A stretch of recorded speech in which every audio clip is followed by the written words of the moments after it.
Hi there everybody, my name is Kate and welcome to my channel, Trinergy Awakens Naturally. So I wanted to talk to you, as most of the things that I do on these videos, I discuss things that have happened in my life because they're relevant to the themes that are going on in my life and in the lives of many other people, just astrologically, cosmologically. They're lining up with our transition from 3D Earth into 5D Earth or into New Earth understanding, which is a far more intuitive and empathic place, and many of us are doing our best to bridge the gap between our 3D understanding and our 5D understanding and wondering where the hell we belong in the middle of all of that. And we're vacillating quite a bit. Astrologically, we're finding ourselves vacillating, many of us, and it's a timeless message, so it really doesn't matter what's happening. If we're vacillating and trying to find our footing, it doesn't matter whether the sky supports what we're going through or not. We're feeling it, it's happening.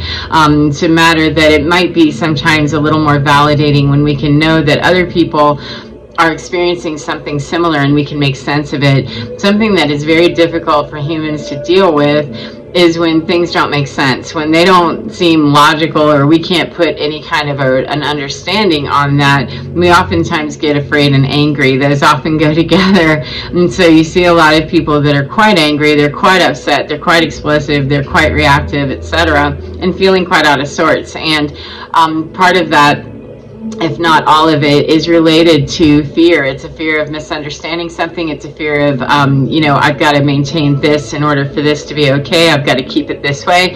Whatever it is that we're locked and loaded on, those are generally fear places that we don't feel solid enough in whatever's happening to MacGyver it and work our way through it. So what I wanted to suggest, though, is that looking around in my life, it's been rough. The eclipse season so far, it does happen to be, even though this is timeless, it does happen to be eclipse season, which is pretty, astrologically significant for many of us. We notice that. And I don't generally take notice of anything in particular necessarily unless I start feeling it in my body and start feeling it in my mind and start thinking, something must be going on. And what do you know, it is that's astrologically supported with me feeling that way. However, it's not going to take away the feeling if I'm having it, regardless of whether the stars' alignments are going to concur or not. I'm feeling it.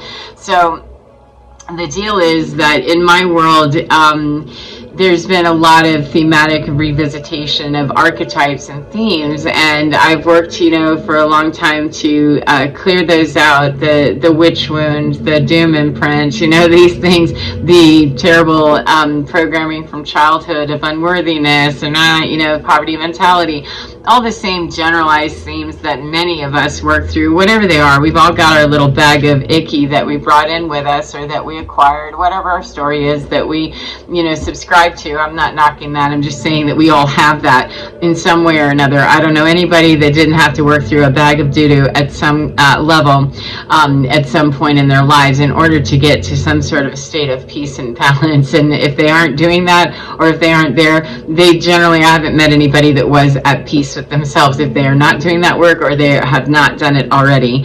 Nobody gets a free pass as far as I can tell. So the deal is, though, that I have people that circulate in my world, and I actually have developed, or was given to me rather, a skill and an ability to help me discern very clearly and carefully who I have circulating in my orbit, because it used to be that I would just accept whomever and tolerate whatever they were saying or doing, because I felt a need to embrace the vulnerable populations of the world, or the ones that the outcasts or something, because I have been an outcast. I know what it is to be an outcast. I absolutely do know that. I know what it is to be shunned, and so I always felt a deep connection to people that were on the lower end of the financial strata, that were in the weird crowd, that had disabilities that made them difficult to integrate into the normal crowd, and so I found myself having a very tender spot, and having a very tender spot specifically for people who, had some very off-putting behaviors that other people wouldn't tolerate for half a second.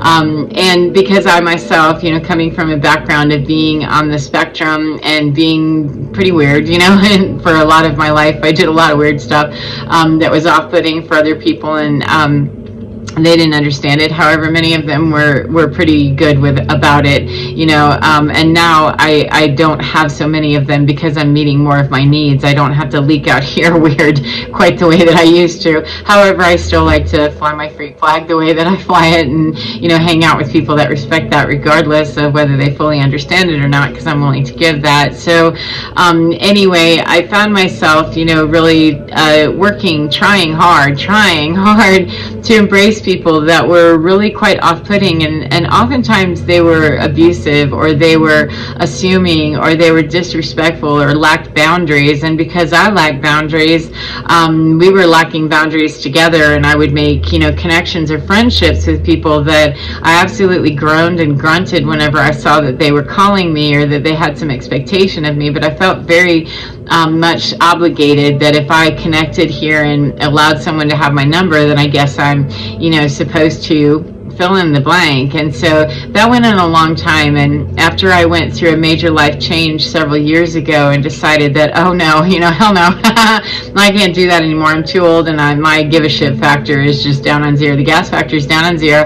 And it isn't that I don't care about humans as a whole, it's that I can't care about everybody else more than I care about myself. And I've really worried too much about other people's opinions or what I thought I should be doing and all of that. Just take the whole should word out of my vocabulary, because I shouldly don't give a shitly, okay? It doesn't matter to me.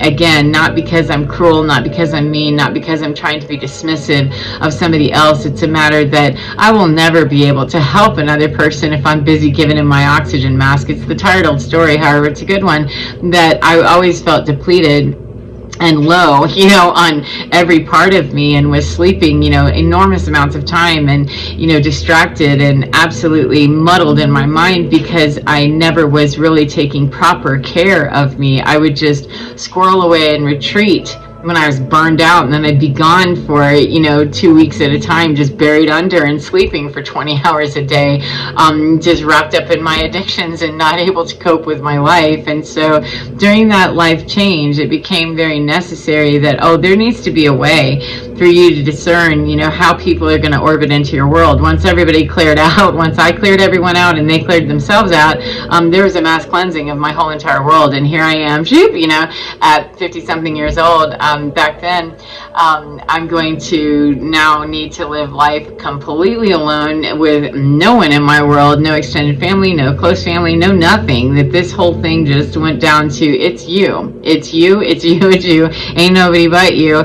And the cats that I had at the time, I still have 2 of the 3, and I acquired a dog and now a lizard. And so I'm very happy with that. However, I still am very careful how I step into friendships or any kind of engagements with other people. However, it's much more conscious these days, because it was necessary for me, 808, to ask my guides, which I was not in touch with, before that big, huge life change. That's what got me through it without actually unaliving unexpectedly, is asking, what am I doing wrong? Because clearly I've been burned down to the ground and absolutely stripped of everything. I'm naked, I'm raw, and I've got nothing. I've got absolutely nothing. Sort of like when I was born, I was naked as a jaybird, and here I am, naked with none of the stuff that I ever had before. So what do I need to learn about this, and what didn't I know, and how can I do this? And what I heard consistently is, you're rebuilding. We stripped it all down because that was just clown town that you were living in right there. You were building up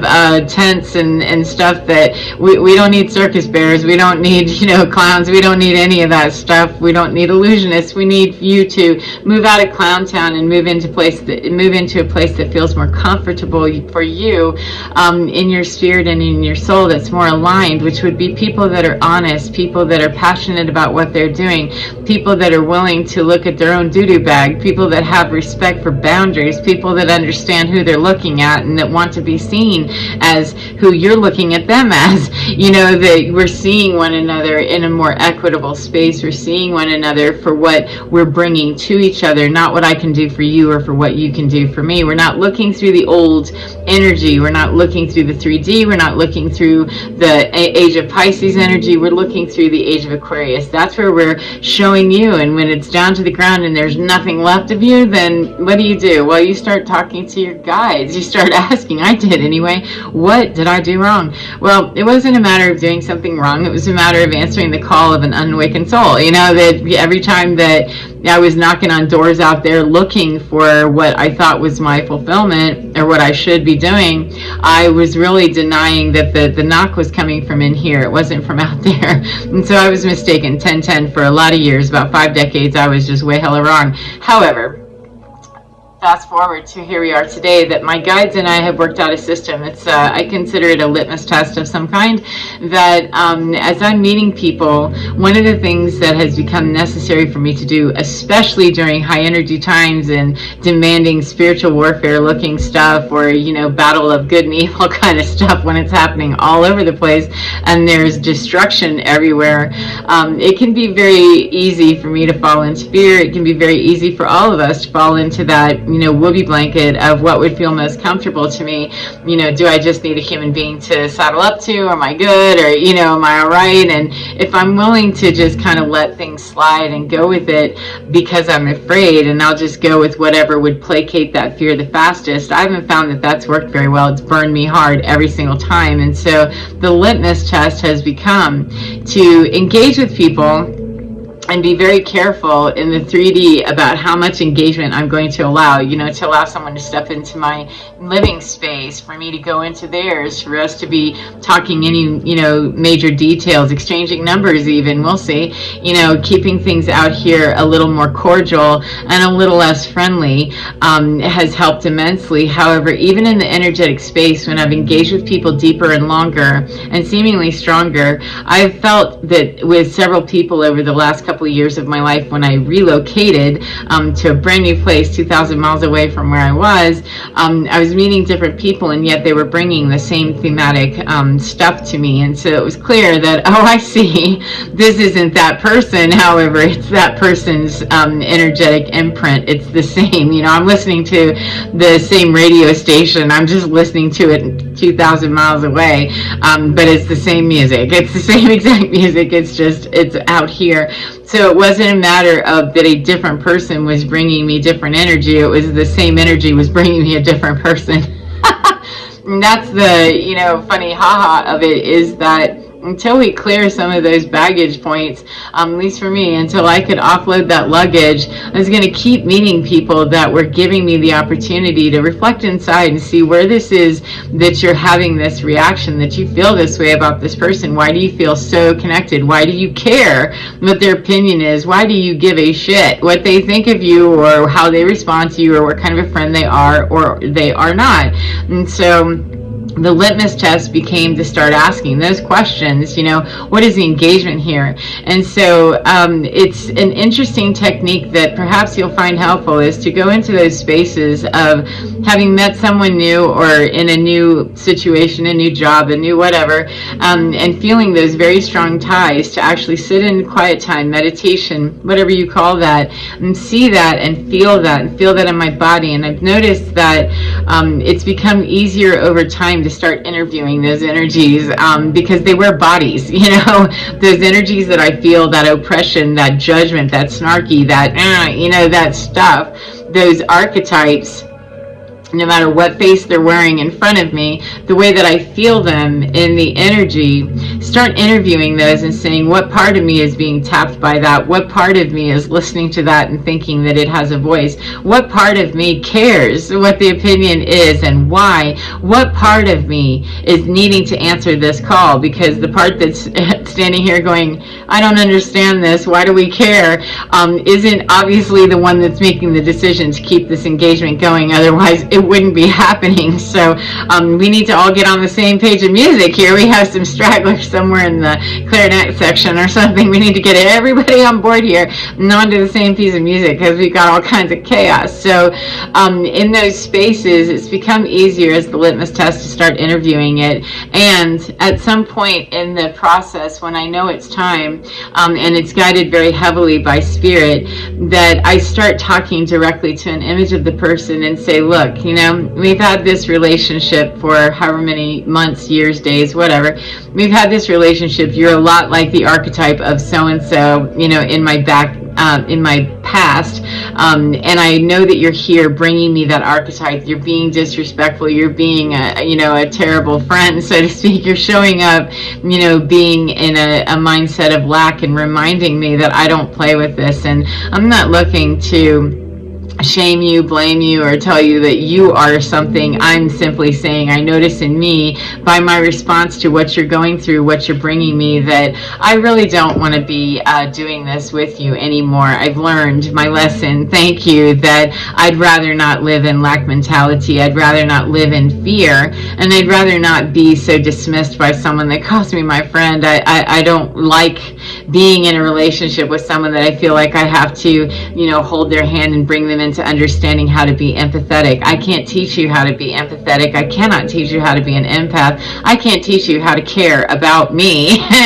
as intrinsically or as naturally as I could care about you. And if I have to work that hard, then I'm not supposed to. And if it's that hard, then we're really not built for one another. We already don't understand one another. And so the litmus test after that is that to continue that conversation, I have found that people will move away whenever I start speaking to them in that astral space or that mental space, whatever it is, the chair, theory in psychiatry and psychology and therapy. It works because it's all energy. So it's a matter of bringing to those situations in that mindset of, this is how I really want to be seeing you, is that you've brought me a valuable lesson in, helping me see that you're a bumper. You're helping me get back to the middle and the main road of, oh, I see. I don't take that sloppy standard, but bing, I banged off at you and realized that, oh, no, thank you. I'm not good with you. I'm good over here with, I'd rather be by myself, because I can meet my own need better than somebody that I'm going to have to teach them, drag them by the nose and beg them, and they're not going to learn anyway. I'm not doing remedial education over and over and over again. That's slightly different than helping someone understand our love language and stuff like that. I'm not talking about that. I'm talking about that stuff where we keep meeting each other at the same frustration point of, what don't you understand? How can you not, have some sense of empathy about what you're asking me to do based on what's going on in my own life? How could you ask me such a thing? Those kinds of conversations that were starting to come up in my head. And okay, forgot for a second that, oh, that's right. That's a bumper, like in pinball, of pew, of spin me right back to the middle of my own life and say, oh, that's right. I'm willing to be by myself because my standard is such that I'm not willing to take a sloppy second or a third or a fourth or a sloppy anything other than someone who already understands how to be a respectful person, how to be a kind person, how to be an understanding person, how to be empathetic as well as empathic about what's happening in my world. That doesn't mean that the people who show up unable to do that are wrong. They're absolutely correct in coming anywhere near me, because apparently I forgot what I was doing for a second. However, the point is more about having that interview, having that conversation, and being able to say in that space, so-and-so, I really appreciate, however you got to go, I appreciate that you came in. I appreciate that you reminded me of what I truly want, which is a better friend than that, someone that treats me better, someone that treats me as well as I'm willing to treat you, and I'm not willing to wait any longer. I've given as much time and consideration to this as I'm going to, and thank you very much for what I've learned from you. And finding that spot where I'm not angry about it, it occurred to me in my own personal life, because that came up again recently. I was very angry. I thought, what is wrong with you that you're not hearing me? What are you not hearing? I just said my life fell apart for a minute. I've been sick of shit. And what are you asking me again? Why are you asking this? Did you not hear me? And that's very common, that we're not heard, we're not seen, etc. However, what's not so commonly taught is that we can definitely cut people off, we can definitely cut all the karmic ties, but if we don't go in and root up the weed from whence that tie grew, if we don't uproot that and pull it out of us, then it just continues to grow and it'll find somebody else until we've absolutely cleared that. Because there's nothing wrong with the human emotion and the initial human reaction of, What don't you understand about this? It's a matter of how angry and how long am I going to rotate and perseverate on the anger about that. And I found myself being super duper frustrated during this high energy time, eclipse time, that, oh my God, I didn't realize that that ties into so many other things that have to do with many other things besides that person. And it wasn't the person themselves that I was angry at. It was actually going back for lineage of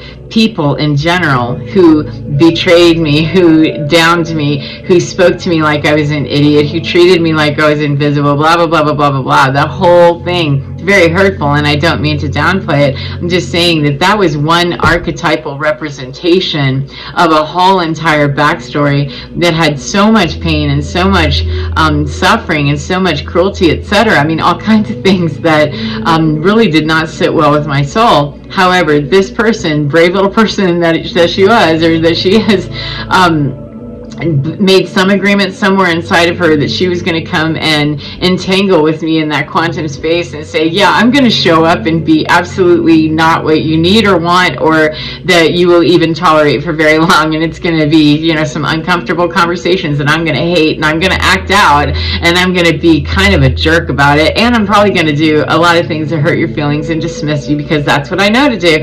That was a weird conversation to be having for that person to launch into my world in the first place. However, if I give credence to the fact that that was a conversation that person had in their soul somewhere, then that's how I know and understand that the universe is always working for my benefit. The universe is always going to bring me exactly what I need to understand what is my worth and my value, what is my quality. And if I'm continuing to miss the message by assuming that somebody's just coming in to bother me, what don't they get? That's, if I'm rotating on that more than a few seconds of just initial irritation as a human, then that's work for me to do. And believe me, that's that's not necessarily an easy thing to do.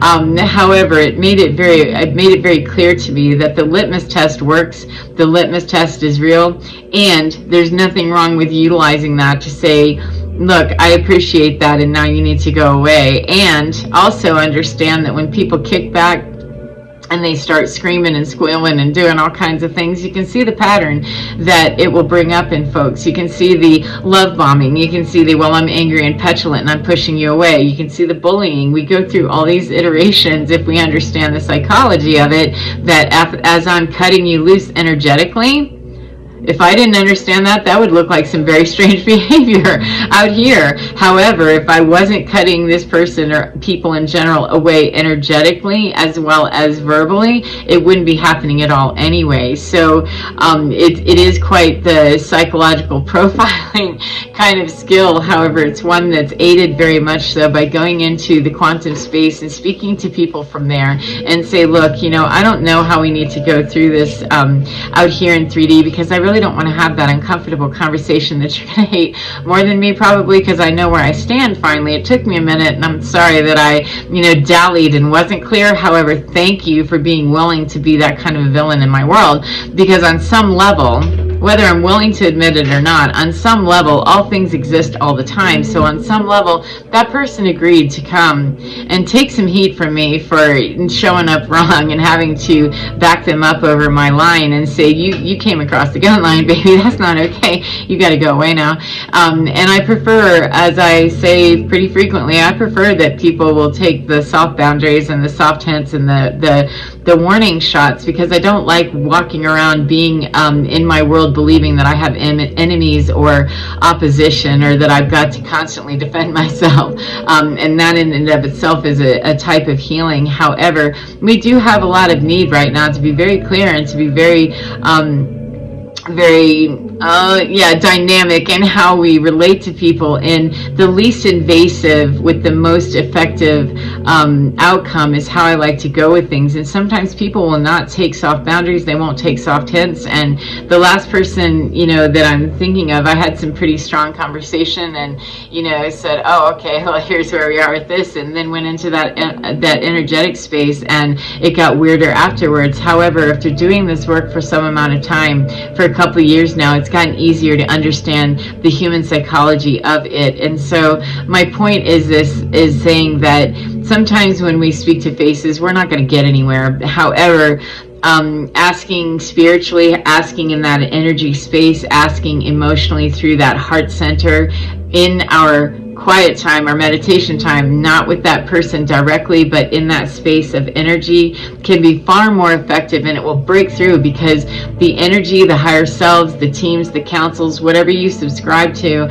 those speak at a level that we don't even comprehend. We are the governors of our minds here for us to understand what's happening at the level that we understand it. However, we can be pushing up requests upwards into that space to say, look, I want this person to go away. I'd like them to just, leave this situation kindly and allow me to, walk away, without it being a row, without it being uncomfortable. However, I'm looking to serve this situation in the best way possible that I can humanly understand, as well as integrate immediately with the higher self of me. How can I do that? You show me, order my steps, Spirit, and make it happen, Captain, so that we can close this cycle out and close this archetype out, because ultimately, I'm not here to serve the other person's agenda as my primary function, any more than she's here to serve my agenda as her primary function. Our primary functions are here to serve our very own agenda, which is when we are truly, authentically, and holistically, organically meeting our own need, not from any narcissistic bullshit point of view either. When we are truly meeting our need holistically and truthfully and authentically, it will be for the betterment of every other single person on this planet. All of humanity will be better served, all of the natural world, period, because that's the strongest connection we can have, is when we're truly meeting the need here. And if it looks like it needs to be an out here conversation with heat, then okay. If it looks like I can have that, softer conversation inside and you go away, then we can do that. However, ultimately, the most powerful thing we can do when we're feeling those nasty, reactions to people and stuff, is to make our mouths, as effective as possible, to get some time, I'm going to need to step away from this conversation. I'm going to need to step away from this relationship, and not just terminate and cut it off, because we'll get the opportunity, if it wasn't closed out properly, that's how we know, is that we'll get another something that looks pretty close to that. It looks like the archetype of that. And so we can close out cycles. However, if we're closing out the same cycle over and over and over again, and we're locking the door improperly and it doesn't actually lock, if we're just spinning the key and it's the wrong direction and it's not actually locking it, then stuff will make its way back through until we finally finish that cycle correctly. So that is a way that I've found for me that works, is to speak energetically and work on that stuff, and very much interview the parts of me that are getting froggy with it. What part of me cares? What timeline, what lifetime, whatever the story is. I don't fill in any of those blanks. I wait for those to be filled in for me, and if they do not, then I get busy with the me, of who inside of me, what inside of me. Speak to me, tell me, talk to me. What is it that makes you care what that person's response is to me? What difference does it make, and why? And what is the need that you're having that can't be filled by that person anyway, because they already aren't, and they never will be able to. No one will. That's for me to do as my own human being, to speak to all those parts of me that someone inside of me thought that that person was responsible for meeting a need for me, and I was apparently mistaken. She was very mistaken inside of me, whatever that part is. So I hope that that's been helpful for you in some way, and I hope that you enjoy your day, no matter what part of the day you're in. And to remember, give within your skin, because you're divine. It's absolutely in line. It absolutely is. It's a matter of getting that communication to that very core frequency, to that understanding of divinity that is perfect, pure. There's nothing broken about that. There's absolutely nothing disturbed, nothing at all broken or raw or dysfunctional or anything. Now, all the human stuff that's piled in around that little golden nugget, of course, it gets highly, froggy and damaged with all kinds of input that's been unkind and unhealthy. However, as quickly as we can continue to make those channels of communication between that core of us to the channels of divinity, whichever ones it is that we are willing to speak to, they are willing to speak to me. Always, they are willing to speak to you. The more we build those channels of communication, the more that we will understand how to meet the needs of all those little children, all those little soul fragments, all those little fractals, whatever you call all of that, all of the pieces within us, whatever it is that calls us to feel angry, to feel resentful, to feel hurt, to feel sad. Let them feel that way. We absolutely went through experience 2929, 1111. We actually absolutely went through experiences, and we do have to vocalize those, verbalize those, and have those in their fullest expression. However, closing them out properly will mean that we're not continuing to build more resentment and anger about the fact that it's not closing out properly. That's a misunderstanding on our part, and that can be very difficult to hear, very difficult to understand, especially when we have a whole lot of mishmash out here in 3D land. So anyway, good luck with your day, and remember to get within your skin because you're divine. Oh my goodness, it's absolutely fine, and it looks totally beautiful all of the time. Take care of yourselves, and I will see you again next time. Mwah. Goodbye, my beautiful friends.